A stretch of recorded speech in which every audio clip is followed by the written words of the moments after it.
আসসালামু আলাইকুম। তো আজকে একটা বিষয় নিয়ে আলোচনা করব। তোমাদের যাদের 8টা বা 9টা বহু নির্বাচনী হয়েছে গণিত পরীক্ষা এবং অন্যান্য পরীক্ষাতে, তোমরা চিন্তিত যে আসলে কি আমি ফেল করব? আমার মনে হয় ফেল। আসলে বিষয়টি এরকম না যে 8টা এমসিকিউ হয়েছে বা 9টা এমসিকিউ হয়েছে তুমি ফেল করছো। দেখো, আমাদের এমসিকিউ হচ্ছে 30টা। আমরা যদি ম্যাথের বলতে বলি যে আমাদের ম্যাথ এমসিকিউ কয়টা? 30টা। এই 30টার ভিতরে পাস করতে গেলে তোমাকে ন্যূনতম কয়টা করতে হবে? 30-এর ভিতরে তোমাকে ন্যূনতম 10টা এমসিকিউ ঠিক করতে হবে। আমাকে 10টা এমসিকিউ ঠিক করতে হবে।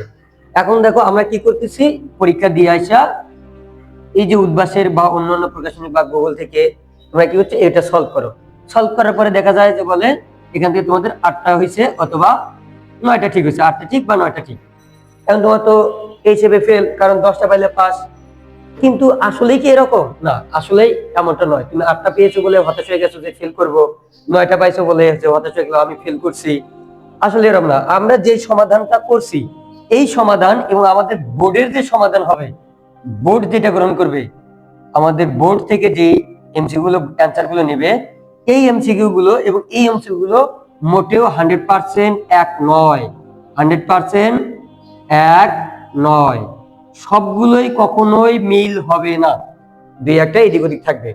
এখন তুমি 8টা হয়েছে, কারণ হইতে পারে বোর্ড যেটা তুমি মনে করেছো এটা হয় নাই, যে 10 নম্বর হয় নাই, 12 নম্বর হয় নাই, তো ওইটাতে তো বোর্ড হইতে পারে তুমি যেটা মারছো। তাহলে চিন্তা করার কি প্রয়োজন?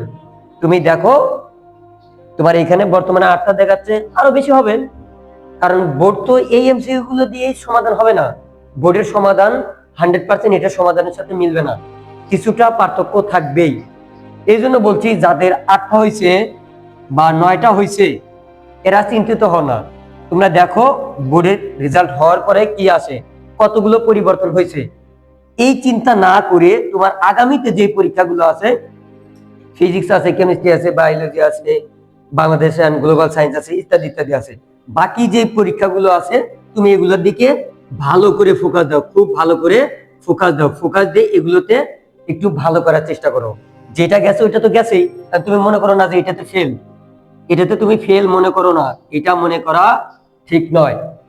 কারণ এই সমাধানই বোর্ড গ্রহণ করে না। বোর্ডের সমাধান বোর্ডের হিসাবে চলবে। আমাদের এই উদ্ভাসের ছল বা অন্যান্য যে সলভ আছে এটার সাথে ওইটা 100% মিল নয়। আমি আবারও বলেছি এই সমাধান এবং বোর্ডের সমাধান 100% মিল নয়। সুতরাং তোমাদের 8টা হয়েছে বা 9টা হয়েছে এটা নিয়ে চিন্তা করার কোনো প্রয়োজন নাই। বোর্ডকে বোর্ডের মতো দেখতে দাও। তুমি পরীক্ষা দিয়ে যাচ্ছ, আল্লাহ ভরসা, আল্লাহর কাছে দোয়া করো যেন তোমাদের ফেল না আসে, যেন তোমাদের ফলাফলটা ভালো আসে। কারণ তুমি এইটা মিলাইয়া বলতেছো আমার 8টা হয়েছে, না এমনটা নয়। আশা করি বিষয়টা বুঝতে পারছো যে তোমার 8টা হয়েছে 9টা হয়েছে, তুমি ভেঙে পড়েছো, হায় আল্লাহ আমি কি হলো রে, এইরকম চিন্তা ভাবনা করে বাকিগুলা খারাপ করো না, বাকিগুলা অবশ্যই অবশ্যই ভালো করো। আল্লাহ হাফেজ।